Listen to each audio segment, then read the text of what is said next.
Sophie Roy-Clémendo et Valérie Schneider-Macou, bonjour. Bonjour. Merci de me recevoir ici au sein du cabinet d'avocats que vous avez créé, qui s'appelle RCS Associés. Alors c'est un cabinet récent, puisque créé en 2007, mais on va dire que vous compensez sa jeunesse par votre propre expérience du droit, puisque vous avez pratiqué le droit et plaidé chacune séparément plusieurs années avant de vous réunir. Alors, Madame Roy-Clémendo, qu'est-ce qui vous a donné l'idée de la création de ce cabinet? Nous avons décidé de créer le cabinet parce que nous travaillons ensemble depuis des années et que notre manière de travailler coïncide bien. Notre formation, notre esprit et les spécialités que nous avons toutes les deux nous permettent d'offrir un service complet aux entreprises.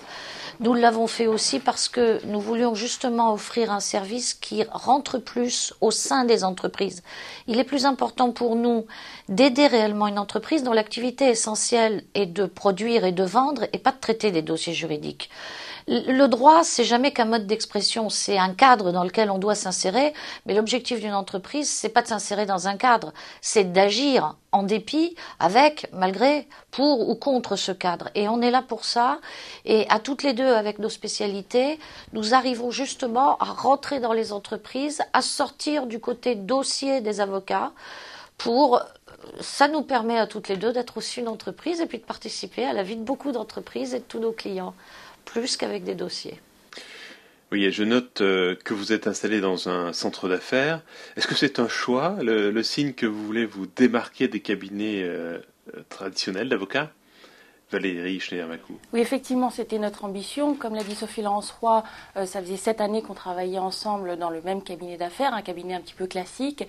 Et effectivement, lorsque nous avons pris ensemble la décision de nous associer, nous avons souhaité en quelque sorte réinventer le métier d'avocat. On a réfléchi ensemble et on s'est dit quel est pour nous le cabinet d'avocat idéal. Comment nous souhaiterions, si nous étions clients, avoir un avocat, quelle approche du métier nous plairait. Et c'est comme ça que nous avons décidé effectivement de nous retrouver au cœur des entreprises. Et c'est vrai que c'est une situation qui est très intéressante parce que vous voyez, ça fait 1 an que nous sommes dans ce centre d'affaires et finalement nous avons créé des liens avec les entreprises qui se trouvent autour de nous et certaines n'hésitent pas à venir frapper à notre porte pour obtenir un conseil, pour avoir une information juridique et cette proximité est pour nous essentielle. Alors, vos domaines d'intervention, ce sont en fait tous les domaines du droit, de la vie des entreprises, droit commercial, droit social, mais aussi les sujets patrimoniaux du chef d'entreprise. Alors, quand on englobe tous les sujets, est-ce que l'on s'adresse à un certain type de clientèle? Je pense notamment aux PME. Oui, tout à fait. On vise cette catégorie de clientèle qui, par sa taille, n'a pas besoin de conseils extraordinairement pointus, qui, par sa taille, est aussi tout à fait à même de comprendre qu'un avocat ne sait pas tout et qu'il ne nous reproche pas de tout savoir. Nous travaillons avec d'autres. Parfois, nous disons aussi laissez-moi 1 heure, 2 heures, 1 jour, 2 jours et j'essaie de trouver une solution. Pour les entreprises, pour les familles qui dirigent les entreprises, nous présentons cet avantage de pouvoir connaître l'histoire entière, l'histoire de la famille, l'histoire de l'entreprise et de réunir une connaissance personnelle humaine qui permet d'aider à prendre la décision. Les entreprises, pour nous, ce sont des personnes vivantes, par les gens qui les animent, par les gens qui les ont créés, par les gens que nous rencontrons. On a beau parler de personnes morales, c'est toujours des personnes physiques qu'on rencontre en fait. C'est pas la peine de se raconter des histoires. La personnalité morale, c'est une fiction du droit qui permet une activité, mais c'est pas une réalité de tous les jours. Mais est-ce que vous parvenez, n'étant que deux, à suivre tout de même les modifications législatives, je pense notamment au chamboulement récent dans le droit social, et tous les revirements de la jurisprudence?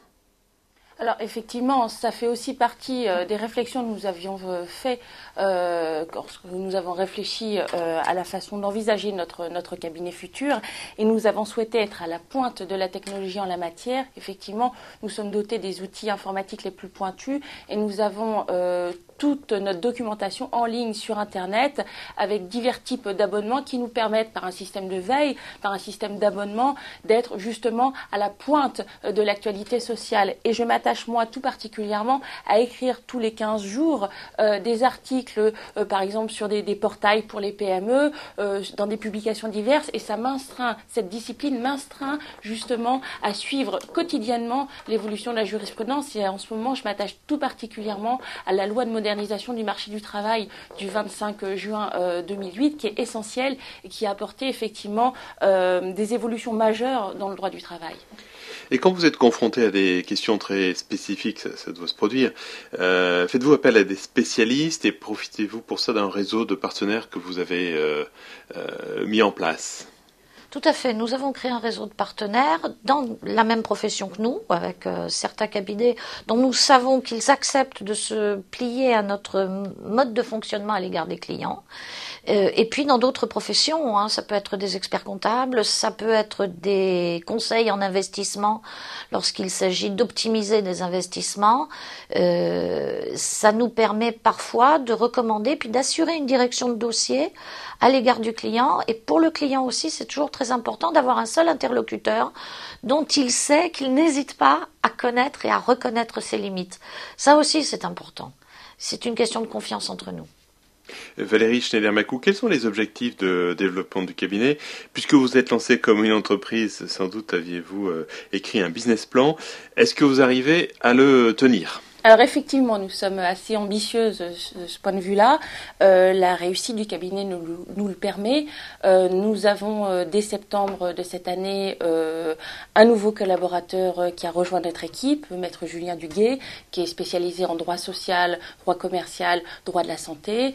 Et dès l'année prochaine, nous allons encore croître puisque de nouveaux collaborateurs vont venir nous rejoindre dans deux domaines du droit assez nouveaux, comme le juridique ou le droit fiscal, pour avoir un champ de compétences encore plus vaste que celui qui est le nôtre aujourd'hui. Maître Schneider-Macou, je vous remercie. Merci. Et merci aussi à vous, Maître Roy-Clémende. Je vous en prie, c'était un plaisir.